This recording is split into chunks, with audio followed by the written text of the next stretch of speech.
좋은 아침입니다. 하나님과 말씀과 오늘 다시 시작. 안녕하세요, 이학진 전도사입니다. 오늘은 항상 방구석에서만 녹화를 하다가 밖에 나와서 한번 녹화를 해보도록 하겠습니다. 오늘 함께 묵상할 말씀은 누가복음 5장에서 8장까지 말씀입니다. 오늘 본문의 중심 구절을 함께 살펴보기로 하겠습니다. 누가복음 7장 47절 말씀입니다.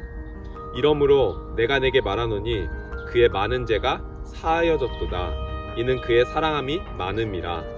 사함을 받은 일이 적은 자는 적게 사랑하느니라. 누가복음 5장은 예수님께서 게네사렛 호숫가에서 하나님의 말씀을 가르치는 장면으로 시작합니다. 그리고 그곳에서 시몬 베드로를 처음 만나십니다. 베드로와 야고보, 요한은 놀라운 기적을 경험하고 모든 것을 버리고 예수님을 따르기 시작합니다. 이에 예수님은 나병 환자와 중풍병자 및 수많은 사람들을 고치십니다. 특별히 중풍병자를 고치실 때 예수님께서는 내 죄사함을 받았느니라 라고 말씀하시며 예수님이 단순히 병을 낫게 하는 권세만 가지신 분이 아니라 궁극적으로 죄를 사하는 권세가 있으신 분임을 보여주십니다. 이후 레위, 곧 세리 마태가 모든 것을 버리고 예수님을 따르고 큰 잔치 가운데 세리와 함께 식탁교제하시는 예수님을 기록합니다. 예수님은 죄인들과 함께 먹고 마신다고 비판하는 자들에게 예수님께서 죄인을 불러 회개시키러 오셨음을 밝힙니다. 이어 금식에 대한 말씀을 하십니다. 당시 바리새인들은 금식을 통해 이스라엘이 회복될 것을 기대했습니다.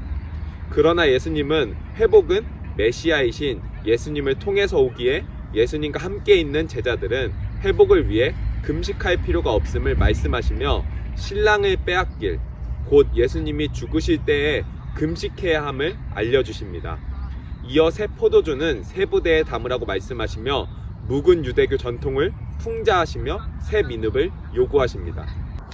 5장에 이어 6장은 율법과 전통으로 진리를 담지 못하는 종교 지도자들과 예수님이 대립하는 장면으로 시작합니다. 누가복음은 안식일에 예수님의 제자들이 미리 삭을 잘라 먹은 것과 예수님께서 손 마른 자를 치유하신 사건을 바리새인과 서기관들과의 논쟁을 통해서 예수님이 안식일의 주인이라는 사실을 보여줍니다.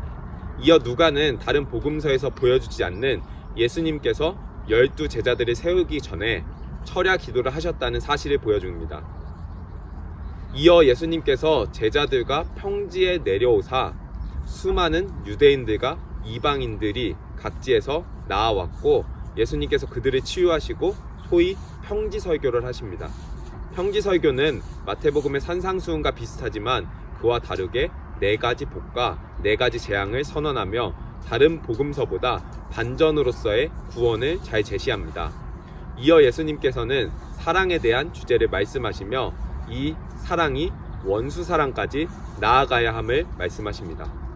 7장은 예수님께서 백부장의 종을 치유한 사건으로 시작합니다.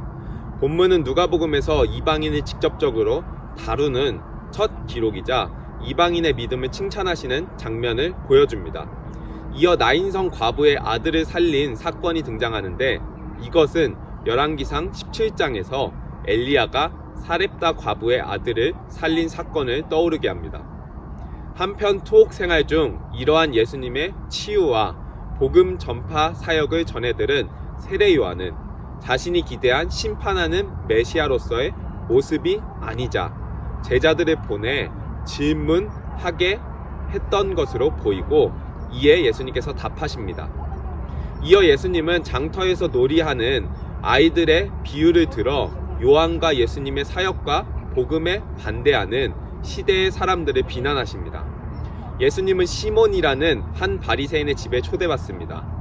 이 사건에서 주된 인물은 시몬과 한 여인으로 시몬은 예수님께 대하여 손님을 맞이하는 예의도 갖추지 않는 것에 비해 죄인 취급받던 한 여인의 예수님께 대한 사랑을 본문은 대조해 보여줍니다. 8장은 예수님과 제자들의 사역을 지원했던 여자들의 이야기로 시작합니다. 누가복음은 다른 복음서와는 달리 전반적으로 여성들의 역할에 대해서 많이 언급합니다.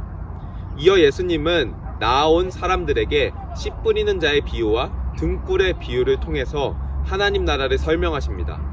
이어서 예수님께서 풍랑을 잠잠하게 하신 사건과 귀신 들린 자를 구원하신 사건, 야이로의 딸을 살리시고 혈루병 여인을 고치신 사건이 기록되어 있습니다. 이를 통해서 하나님 나라의 왕인 메시아가 자연 만물과 영적 세계와 죄로 말미암는 모든 문제들을 다스리는 능력의 통치자임을 보여줍니다. 오늘 함께 읽은 내용 중에 7장 마지막에 나오는 시몬의 집에 있었던 사건을 다시 한번 살펴보고자 합니다. 누가복음 7장 47절 말씀입니다. 이러므로 내가 내게 말하노니 그의 많은 죄가 사하여졌도다. 이는 그의 사랑함이 많음이라. 사함을 받은 일이 적은 자는 적게 사랑하느니라. 본문에서 시몬은 예수님을 적게 사랑하고 여인은 사랑함이 많다고 기록하고 있습니다. 왜 사랑함이 차이가 있을까요? 본문은 죄사함을 50데나리온과 500데나리온 탕감받은 비유로 설명하면서 탕감을 죄사함을 많이 받은 만큼 사랑함이 크다고 말합니다.